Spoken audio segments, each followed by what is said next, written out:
Hi, I'm Professor Jimmy. Welcome to the video series of Critical Thinking in the Age of Social Media. And today I'm going to give you a brief overview of debating and what it means to debate, particularly the way I debate in my courses. Now, there's many different styles of debating that one can engage in.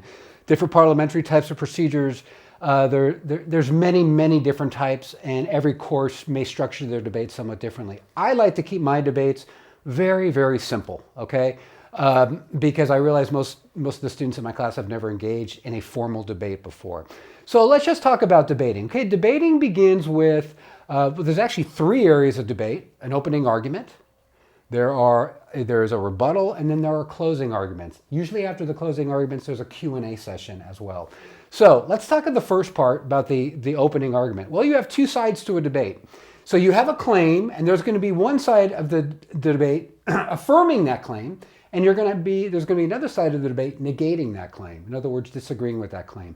The claim remains the same for both sides, okay? The only thing that changes is your agreement or disagreement with the claim. So we always begin the debate with the affirmative, the agreement side of the claim.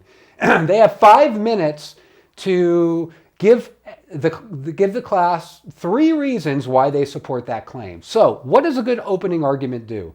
First of all, in the introduction of the opening argument, it basically should tell us the side that they're on and provide for us in a preview the 3 reasons they support the claim. Then in the body of that opening argument, they're going to explain each one of those 3 reasons with verifiable, solid research and citations. And then in the conclusion of the opening argument, you're going to reiterate those different reasons once again. So you're going to reiterate them in the intro, in the body, and in the conclusion. The same goes for the negative. So the affirmative opening goes first, then the negative.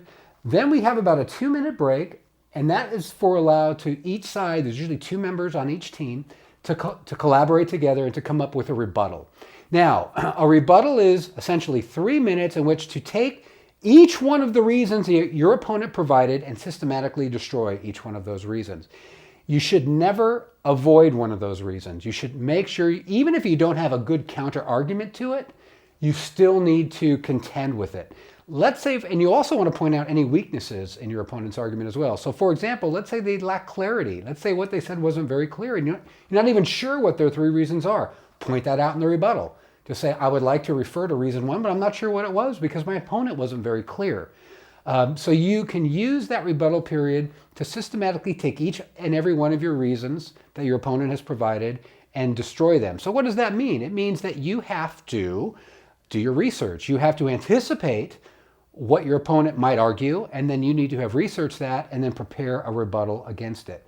Again, even if you didn't prepare a rebuttal for a specific reason, you can't avoid it. You need to address it.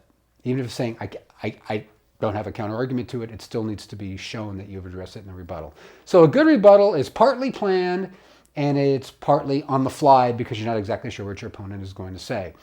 Then the last part is the closing argument. And the closing argument is 2 minutes, which is used to once again reiterate your 3 reasons that you provided in the opening argument. So you want to reiterate those 3 reasons and you want to challenge the class to vote for you. And if you still have time, any weaknesses that your opponent has had in their argument, you can once again expose that in the closing argument as well. So which one of those 3 is completely pre-planned and done in advance? It's the opening argument. Matter of fact, the negative, because the affirmative goes first, they cannot refer to anything in the opening argument, in the opening argument. That would give them an advantage. In fact, the affirmative has the advantage. It's called the primacy effect because they get to go first. But who gets to go last and enjoy the recency effect, meaning the last thing you say as very impactful, and that would be the negative. Then we'd have a Q&A session, and then the class will vote for a winner and a loser. The winner usually gets 2 or 3 points extra credit.